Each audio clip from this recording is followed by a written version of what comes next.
प्यारे विद्यार्थियों, हम भारत के अपवाह तंत्र के बारे में पढ़ रहे हैं।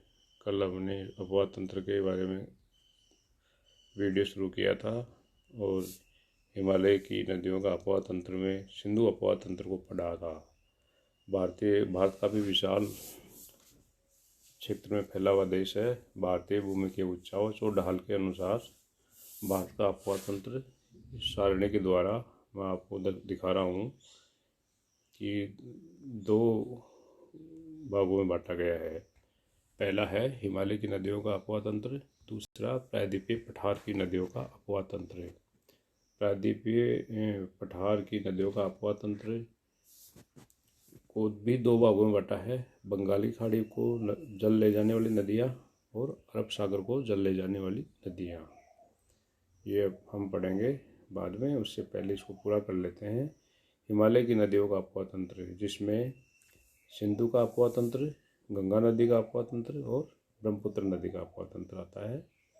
तो सिंधु के अपवाह तंत्र में सिंधु नदी के अलावा 5 नदियाँ और हैं, झेलम, चिनाब, रावी, व्यास और सतलज।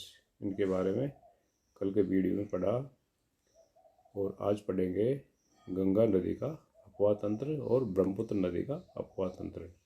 गंगा नदी के अपवाह तंत्र में 3 मुख्य नदियाँ हैं, गंगा, यमुना, घाघरा, गंडक, कोसी और चंबल। जो चंबल नदी क्या है कि प्रायद्वीपीय पठार से निकलती है और उत्तर की ओर बह करके यमुना नदी में मिल जाती है। इस प्रकार से एक एक करके अपन लेते हैं। गंगा नदी का अपवाह तंत्र। इस अपवाह तंत्र में गंगा तथा इसकी सहायक नदियाँ शामिल की जाती हैं। इन सहायक नदियों में एक तो वे है जो हिमालय के हिमाच्छादित क्षेत्रों से निकलती हैं, जिनमें यमुना, गोमती, घाघरा, गंडक, कोसी। और इसी अपवाह तंत्र में दूसरी वे नदियाँ हैं जो प्रायद्वीपीय पठार से आती है, जैसे चंबल, बेतवा, कैन, सोन आदि, जो भी मैंने ऊपर आपको बताया। तो सबसे पहले आती है गंगा नदी का प्रश्न। गंगा नदी, यह नदी उत्तराखंड के गढ़वाल हिमालय में 7010 मीटर की ऊंचाई पर स्थित गंगोत्री हिमनदी से निकलती है। इसका नाम गंगा तब पड़ता है जब इसमें 2 नदी शीर्ष अलकनंदा और भागीरथी देवप्रयाग में आकर मिलते हैं। दक्षिण और दक्षिण पश्चिम दिशा में 280 किलोमीटर की दूरी तय करने के बाद यह हरिद्वार के निकट पर्वतीय प्रदेश को छोड़कर मैदानी भाग में प्रवेश करती है। इलाहाबाद के निकट इसमें यमुना नदी आकर मिलती है। इसे संगम या प्रयाग के नाम से जाना जाता है। इसके दाहिने किनारे पर गोमती, घाघरा, रामगंगा, गंडक, कोसी, महानंदा इसके साथ आकर मिलते हैं।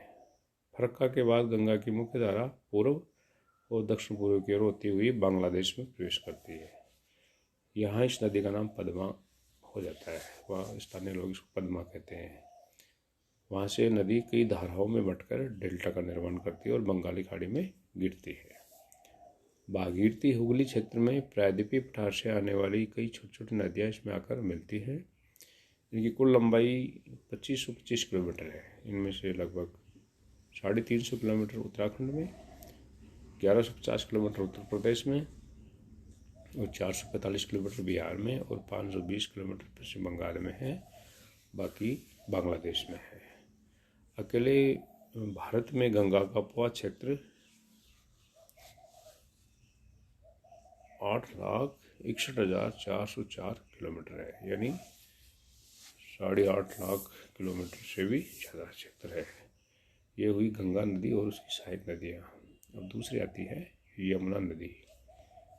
यमुना नदी गंगा नदी की सहायक नदी है, यानी मुख्य नदी गंगा, फिर उसके बाद में यमुना नदी उसमें मिलती है। यह नदी यमुनोत्री नामक हिमनदी से 6,330 मीटर की ऊंचाई से निकलती है और ताजेवाला नामक स्थान पर मैदानी भाग में प्रवेश करती है। गंगा नदी के लगभग समानांतर बहने के बाद, ये लगभग बहुत दूर तक समानांतर बहने के बाद इसका संगम है इलाहाबाद। अभी इलाहाबाद में निकट गंगा में मिलती है, जिसकी कुल लंबाई है 1376 किलोमीटर। दक्षिण में विंध्याचल पर्वत से निकलकर जो प्रायद्वीपीय पठार क्षेत्र में आता है, चंबल, बेतवा, केन इसमें आकर मिलती है। अर्थात अपन यूँ कह सकते हैं कि चंबल, बेतवा, केन ये यमुना की सहायक नदी है। अब आती है घाघरा नदी, जो इसी सरयू नदी के नाम से पुकारा जाता है। सरयू किनारे सरयू नदी घाघरा नदी को बोलते हैं। तिब्बत के पठार में स्थित मापसाचुंग हिमनदी से निकलकर नेपाल में बहने के बाद नेपाल की तरफ से प्रवेश करती है भारत में। इसके बाद अपनी सहायक नदी शारदा का जल लेकर छपरा के निकट गंगा में मिल जाती है ये नदी। इसकी कुल लंबाई 1080 किलोमीटर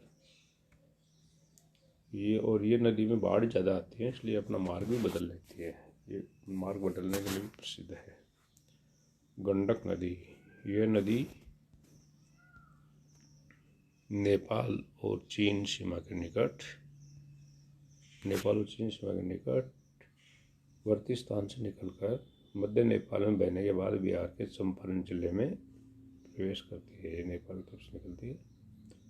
इसके बाद यह सोनपुर के निकट गंगा में मिल जाती है। इस प्रकार से गंगा में मिलने वाली गंडक नदी हुई। फिर कोसी नदी 3 नदियों के संगम से बनती है, सनकोसी, अरुणकोसी और तामुर कोसी। ये नदियाँ सिक्किम, नेपाल तथा तिब्बत के हिमाच्छादित प्रदेश से निकलती हैं। इन्हें गौरी शंकर, एवरेस्ट, मकालू, कंचनजंगा चोटी समूह की हिमालयों से जल प्राप्त होता है, ऊंची चोटियों से। यह नदी मार्ग परिवर्तन तथा आकस्मिक बाढ़ के लिए कुख्यात है। नुकसान करती है। नुकसान करने के कारण बिहार के क्षेत्रों में काफ़ी जनधन की हानि होती है, इसलिए बिहार का शोक भी कहा जाता है कोसी नदी को। और भारतीय सीमा में इसकी कुल लंबाई है 730 किलोमीटर। तो नक्शे के द्वारा अपने इन सभी नदियों को देख सकते हैं एक बार, कि जिसके अंदर ये देखिए आप, ये तो हो गई सिंधु का अपवाह तंत्र हो गया। ये जो राष्ट्रीय जलीय वायु रेखा है डॉट डॉट वाली, इसके इधर वाला, ये तो सिंधु का अपवाह तंत्र हो गया। और ये गंगा नदी वाला है, गंगा यमुना ये चंबला की इधर से मिल रही है। घाघरा, गंडक, कोसी, इस प्रकार से नदियाँ आकर के और ये यमुना में मिल रही है। तो ये प्रायद्वीपीय पठार का अपवाह तंत्र यह दिख ही रहा है। ये प्रायद्वीपीय भाग है, ये इसके इधर वाला भाग, ये इसकी नदियाँ इसमें आके मिलती हैं। प्रायद्वीपीय पठार का अपवाह तंत्र है। अब ये तो हुआ उसका गंगा नदी का अपवाह तंत्र, और पहले हुआ था अपना सिंधु नदी का अपवाह तंत्र। और अब देखते हैं ब्रह्मपुत्र नदी का अपवाह तंत्र, कि ब्रह्मपुत्र में मुख्यतः ब्रह्मपुत्र मुख्य नदी होती है और उसकी कुछ छोटी नदियाँ हैं। तो ब्रह्मपुत्र का अपवाह तंत्र कहाँ है? ये भारत के उत्तर पूर्व में है। यहाँ ब्रह्मपुत्र और उसकी सहायक नदियाँ बहती है। सबसे पहले लेते हैं ब्रह्मपुत्र नदी। ये नदी चेमयुंगडुंग हिमानी से निकलती है। ये हिमानी मानसरोवर झील के दक्षिण पूर्व में लगभग, ये मानसरोवर झील यहाँ झील के दक्षिण पूर्व में लगभग 100 किलोमीटर की दूरी पर स्थित है। इस प्रकार ब्रह्मपुत्र नदी का स्रोत सिंधु नदी के स्रोत से 150 किलोमीटर, सतलज नदी के स्रोत से केवल 35 किलोमीटर दूर है। सिंधु तथा सतलज पश्चिम की ओर बहती है, जो अभी अपन ने देखा, क्योंकि ब्रह्मपुत्र पूर्व की ओर बहती है। वो जलीय वायु लाइन है, उसके पूर्व और पश्चिम को नदियाँ बहती है। तिब्बत में यह नदी लगभग 1800 किलोमीटर की दूरी तय कर हिमालय के उत्तर में इसके समानांतर बहती है। तिब्बत में इसका नाम है ब्रह्मपुत्र का, तिब्बत में इसको सांगपो कहते हैं, सांगपो। नामचा बरवा के निकट ये दक्षिण की ओर मुड़ जाती है। जहाँ से दक्षिण दिशा में घूमते हुए उस जगह का नाम नामचा बरवा। और दिहांग के नाम से अरुणाचल प्रदेश में प्रवेश करती है, क्योंकि वहाँ इस नदी का नाम हो जाता है दिहांग। ब्रह्मपुत्र का तिब्बत में नाम है सांगपो और अरुणाचल में इसका नाम होता है दिहांग। इसके बाद में ये नदी सेदिया के निकट असम घाटी में प्रवेश करती है, जिसे ब्रह्मपुत्र कहते हैं। तो इस पर इसके 3 नाम हुए, ब्रह्मपुत्र, दिहांग और सांगपो। असम घाटी में यह नदी 720 किलोमीटर की दूरी तक प्रवाहित होती है। धुबरी तक यह नदी पश्चिम की ओर बहती है और इसके बाद दक्षिण की ओर मुड़कर बांग्लादेश में प्रवेश करती है। बांग्लादेश में यह गंगा के साथ मिलकर गंगा ब्रह्मपुत्र नामक विश्व का सबसे बड़ा डेल्टा बनाती है। यानी विश्व के सबसे बड़ा डेल्टा इसी क्षेत्र में पाया जाता है। गंगा ब्रह्मपुत्र नामक विश्व का सबसे बड़ा डेल्टा है। डेल्टाई भाग में गंगा ब्रह्मपुत्र की मुख्य धारा कई उपधाराओं में विभक्त हो जाती है, जिनमें मधुमती, पद्मा, सरस्वती, हुगली और भागीरथी प्रमुख है। सिंधु तथा सतलुज की भांति यह भी एक पूर्ववर्ती अपवाह तंत्र है, यानी अपने स्थान पे पहले भी बहता था उसी स्थान पे बहना, जो कि हिमालय पर्वत में दिहांग गौज बनाती है। यानी उस अपनी जगह को प्राप्त करने के लिए ये गहराई में कटाव करती है, जिसको अपन कहते हैं लंबवत प्रदन। इसकी कुल लंबाई 2900 किलोमीटर है, जो गंगा नदी से भी अधिक है। इसमें अनेक सहायक नदियां आकर मिलती हैं। किसमें? ब्रह्मपुत्र में। इसके दाहिने किनारे पर मिलने वाली नदियों में मुख्य है सबनसिरी, बारेली तथा मनास। बाएं किनारे पर मिलने वाली मुख्य नदियों के नाम है दिहांग लोहित, बुरी दिहिंग, धनसिरी तथा कापिली। ये सभी नदियां अधिक वर्षा वाले पर्वतीय क्षेत्रों से निकलती हैं और ब्रह्मपुत्र नदी में बड़ी मात्रा में जल लाती हैं। वर्षा जल ऋतु में ब्रह्मपुत्र नदी में अपार जलराशि एकत्रित हो जाती है, क्योंकि वर्षा के समय इनकी सहायक नदियाँ काफ़ी जल लाती हैं।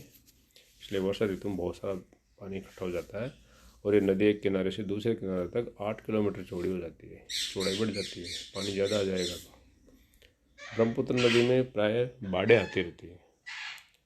असम घाटी में प्रतिवर्ष लगभग 8 से 10 लाख वर्ग किलोमीटर भूमि ब्रह्मपुत्र की बाढ़ों से प्रभावित होती है। इस प्रकार से हमने पढ़ा ब्रह्मपुत्र नदी और उसकी सहायक नदियाँ और उसका अपवाह तंत्र।